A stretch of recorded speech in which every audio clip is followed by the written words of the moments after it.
1950, 60, 70களில் இந்தி, பெங்காலி, நேபாளி உள்ளிட்ட பல மொழிகளில் நடித்து இந்திய சினிமாவில் தனித்த இடத்தை பிடித்தவர் காலத்தால் அழியாத நடிகை மாலா சின்ஹா. அழகும் நடிப்பும் கவர்ச்சியும் கலந்த அவருடைய பிரபலத்திற்கு அந்த காலத்தில் இணை யாருமே இல்லை. வரிசையாக வெற்றி படங்கள், பெரும் வரவேற்பு, அதிக சம்பளம் அனைத்தும் உச்சத்துக்கு சென்றிருந்த அந்த நேரத்தில் ஒரு சிறிய பொய், ஆம் ஒரு மட்டும் பொய்யே அவர் கட்டி எழுப்பிய முழு சினிமா வாழ்க்கையை ஓரிரவிலேயே சிதறடித்தது. பத்திரிகையாளர் சேகுவாரா வெளியிட்ட ஒரு பேட்டியில்தான் இந்த அதிர்ச்சி வெளிவந்தது. அதில் அவர் சொல்வது, நாடு முழுக்க அதிக சம்பளம் வாங்கிய நடிகை யார் என்றால் அது மாலா சின்ஹாவே. பல முன்னணி நடிகர்களை கூட விடாமல் அதைவிட மேல் சம்பளம் வாங்கியவர். அத்தகைய லேடி சூப்பர் ஸ்டார். 1960 முதல் 70களின் நடுப்பகுதி வரை அவரது புகழ், வருமானம், ஸ்டார் பதவி அனைத்தும் உச்சியில் இருந்தது. ஆனால் இந்த வெற்றியே ஒரு நாள் அவருக்கே தலைவலியானது. அன்றைய காலத்தில் வருமான கட்டுப்பாடுகள் அதிகம். சம்பளம் அதிகமாக இருந்தால் அதற்குரிய கணக்கை காட்ட வேண்டியிருக்கும். இதை சொல்லி மாலா சின்ஹா பயந்துவிட்டார். அதனால் தனது வீட்டுக்குள்ளேயே ஒரு ரகசிய சுவர் கட்டினார், அதுவும் பாத்ரூமுக்குள். அந்த சுவருக்கு பின்னால் மூட்டைகளாக கோடிக்கணக்கான பணம் பதுக்கி வைத்திருந்தார். யாருக்கும் தெரியக்கூடாது, யாரும் சிந்திக்க கூடாது.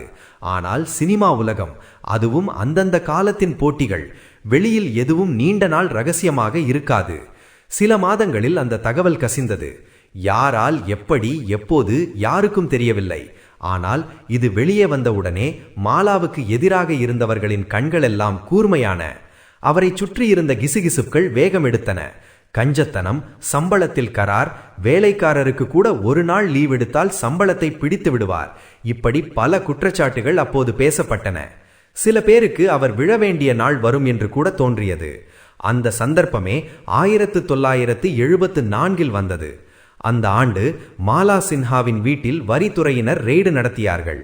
அதிகாரிகள் பாத்ரூமின் சுவரை உடைத்ததும் கண்ட காட்சியே அவர்களை அதிர்ச்சியில் ஆழ்த்தியது.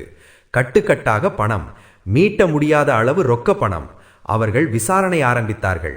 இத்தனை கோடிகளை எப்படி சம்பாதித்தீர்கள் என்று கேட்டார்கள். அந்த நேரத்தில்தான் மாலா சின்ஹா தனது வாழ்க்கையை தலைகீழாக்கிய அந்த பொய்யை சொன்னார்.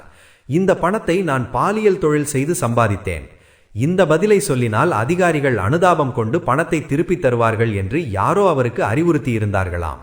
ஆனால் எதிர்பார்த்தது எதுவும் நடக்கவில்லை. பணம் போனது போக அவருடைய பதவி, பெருமை, புகழ் எல்லாம் கண நேரத்தில் நொறுங்கி போய்விட்டது. ஒரு குடும்ப பங்கான கதாநாயகியாக இருந்த மாலா சின்ஹாவுக்கு இதுவே பேரிடராகிவிட்டது. அந்த ஒரு வாக்குமூலமே அவர் மீதான பார்வையை மாற்றி நாளை நாள் நடிப்புக்கான வாய்ப்புகள் அனைத்தும் மூடப்பட்டு விட்டன. சினிமா உலகத்திலிருந்து அவர் ஒரே இரவில் மறைந்தார். அவர் சொன்ன ஒரு பொய் அவரது முழு வாழ்க்கைக்கும் முடிவுரை வைத்தது. இந்த சம்பவத்துக்கு பிறகு பல நடிகைகள் தங்கள் வருமானத்தை நேரடியாக பெற்றுக்கொள்ளாமல் மேனேஜர்கள், குடும்பத்தினர், பினாமி பெயர்கள் மூலம் பாதுகாக்க ஆரம்பித்தார்கள். சேகுவாரா கூறிய இந்த தகவல் சினிமாவின் வெளிச்சம் எவ்வளவு பிரகாசமாக இருந்தாலும் அதற்கு பின்னால் இருக்கும் இருளும் அதே அளவில் ஆழமாக இருக்கும் என்பதற்கு ஒரு எடுத்துக்காட்டு.